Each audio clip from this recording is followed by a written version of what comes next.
मुसलमान और कुरान को इस तरीके से निशाना बनाया जा रहा है, ऐसा लगता है कि जैसे सारी दुश्मनी सिर्फ मुसलमान और कुरान के नाम पर ही निकाली जाती है। अस्सलाम वालेकुम रहमतुल्लाहि व बरकातुहू। मेरे अजीज़ों, ऐसी दुख भरी खबर के साथ मैं आपके सामने हाजिर हुआ हूँ और जो वीडियो मैं आपको दिखाने के लिए जा रहा हूँ, वीडियो पूरा देख करके जाना। ऐसा वक्त आपका लगेगा, थोड़ा से वक्त की आपकी ज़रूरत है, पूरा वीडियो देख करके जाना, इसकी बिल्कुल मत करना।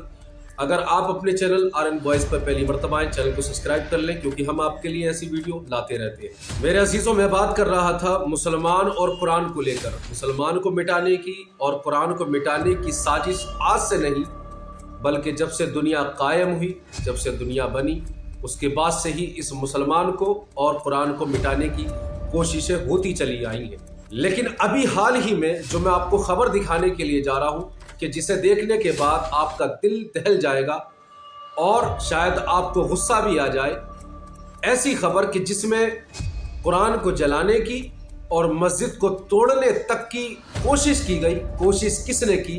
कुरान को जलाने की किसने कोशिश की? जलाया या नहीं जलाया, पूरी खबर मैं आपको दिखाऊंगा। और इसी के साथ साथ मैं आपको ये भी दिखाऊंगा कि उमर खालिद को आखिर बेल क्यों नहीं हुई। जी हाँ मेरे अजीजों, मैं आपको ये भी दिखाऊंगा कि उमर खालिद को बेल क्यों नहीं हुई। 3-4 खबरें, बड़ी बड़ी खबरें जो मैं आपके साथ में साझा करूंगा। और इसी के साथ साथ मेरे अजीजों, आप अपना मशवरा, अपनी राय कमेंट बॉक्स के अंदर जरूर दे करके जाना। पूरी वीडियो देखें, देखने के बाद कमेंट बॉक्स में कमेंट करें। बिना किसी देरी के मैं आपको लेकर के चलता हूं वीडियो की तरफ।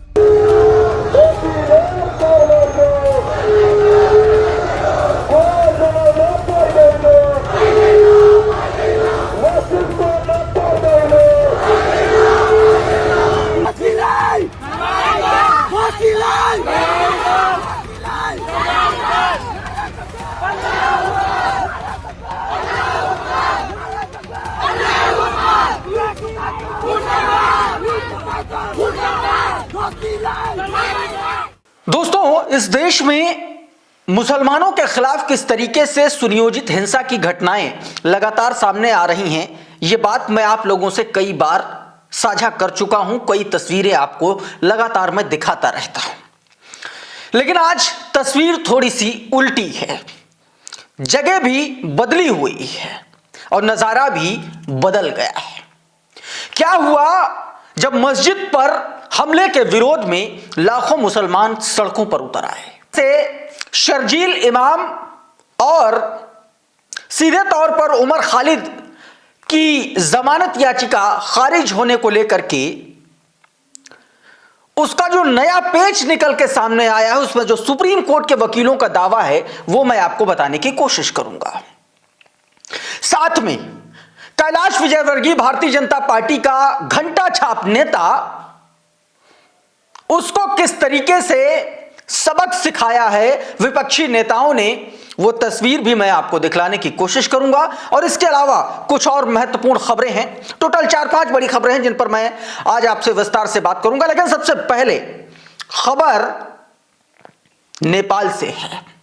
नेपाल में दोस्तों, नेपाल का धनुषा जिला, और वहां से खबर आई कि कुछ गुंडों ने, कुछ ऐसे लोगों ने जिन्होंने साफ तौर पर मस्जिद को और कुरान को निशाना बनाया, और कहा गया कि मस्जिद में तोड़फोड़ की, हमला किया मस्जिद पर और कुरान को आग के हवाले कर दिया। और उसके बाद नेपाल में जो कुछ भी हुआ वो देख करके दुनिया दंग रह गई। पहले मैं आपको पूरी खबर बताता हूं। ये जरा मिलत टाइम्स की खबर देखिए। इसमें बताया गया कि मस्जिद पर हमले और कुरान जलाने के विरोध में नेपाल में मुस्लिम समुदाय ने प्रदर्शन किया। धनुषा जिले के सखुआ गांव में एक मस्जिद को निशाना बनाए जाने की गंभीर घटना सामने आई। आरोप है कि मस्जिद को सुनियोजित तरीके से पहले तोड़ा गया, वहां लूटपाट की गई और पाक कुरान को आग के हवाले कर दिया गया। और इस पूरी घटना के बाद पूरे इलाके में दहशत और तनाव का माहौल है। स्थानीय लोगों का यह कहना है, यह बताया जा रहा है कि वारदात राजन शाह, कपिल शाह, शरबन महतो, शिवम कुमार शाह और महेंद्र महतो की संलिप्तता बताई जा रही है। यहां भी वही हिंदूवादी गुंडे संगठनों और उनके एक तरीके से नफरती लोगों का काम है, जिन्होंने साफ तौर पर नफरत फैलाने के इरादे से यह काम किया। और उसके बाद जो कुछ भी हुआ, जिस तरीके से वहां प्रोटेस्ट हुआ, वो तस्वीरें भी मैं आपको दिखा दे रहा हूं। जरा ये वीडियो देखिए।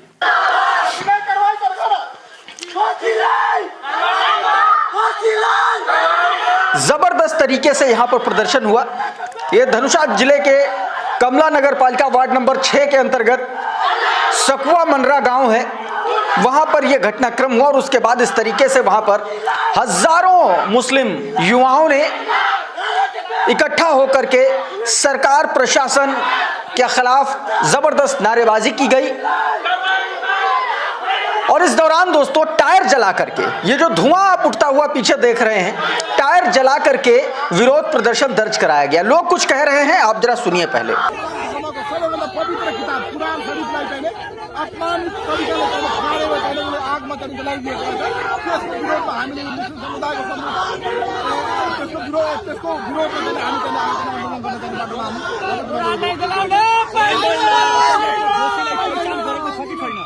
अहिले हामीले मिडियाको अनुसार त्यो चाहिँ 4 जना 5 जना दोषीको नाम आइरहेको छ। तर त्यसमा चाहिँ वास्तविक अनलिमिटेड मान्छे थियो, त्यसमा चाहिँ 300-400 जना मान्छेको हुल थियो। प्रहरीले समयमा नि यस्तो अराजकता फैलाउनलाई यदि कारवाही गर्दैन भने भोलिको दिनमा यो हिंसामा तक धेरै ठुलो घटना घट्छ। फेरि चाहिँ त्यहाँ 2 जना 10वटा 20वटा घर छ भने उलाई हेप्ने र ऊ मस्जिदमा गएर तोडफोड गर्ने र चाहिँ त्यो कुरान शरीफ जस्तो पवित्र ग्रन्थलाई किताबलाई चाहिँ जलाउने जुन कार्य गरिएको रहेछ, यो निन्दनीय। पुरै मुस्लिम समुदाय, नेपालका मुस्लिम समुदायले यसको घोर निन्दा गरेको रहेछ र विरोध गर्दैछ।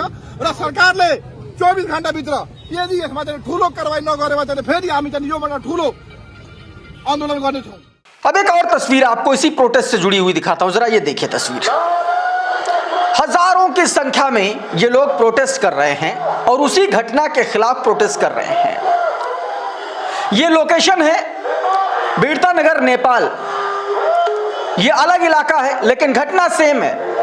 कुरान को जलाने के विरोध में नेपाल के अलग अलग जिलों में जबरदस्त तरीके से प्रोटेस्ट हो रहा है, प्रदर्शन हो रहे हैं अलग अलग प्रांतों में, जहां पर सीधे तौर पर आप देखिए महिलाएं, बच्चे, बुजुर्ग, सारे के सारे लोग जो है हजारों की संख्या में शामिल हैं और इस कृत्य की जोरदार आलोचना की जा रही है इस पूरे घटनाक्रम को लेकर के। दोस्तों, जो तस्वीर मैंने अब तक आपको दिखाई, अब एक तस्वीर इस देश की दिखा देना चाहता हूं। एक पत्रकार है और कुछ तथाकथित हिंदूवादी संगठनों के लोग हैं, और जब उनसे यह सवाल किया जाता है कि जब गौ तस्करी में पांडे जी और ठाकुर साहब धरे जाते हैं तो तुम लोगों को सांप क्यों सूंघ जाता है, और उस पर किस तरीके से बिलबिला उठे ये लोग, वो आप देखिए जरा। ये तस्वीर देखिए, उत्तर प्रदेश की राजधानी लखनऊ का ये वीडियो बताया जा रहा है।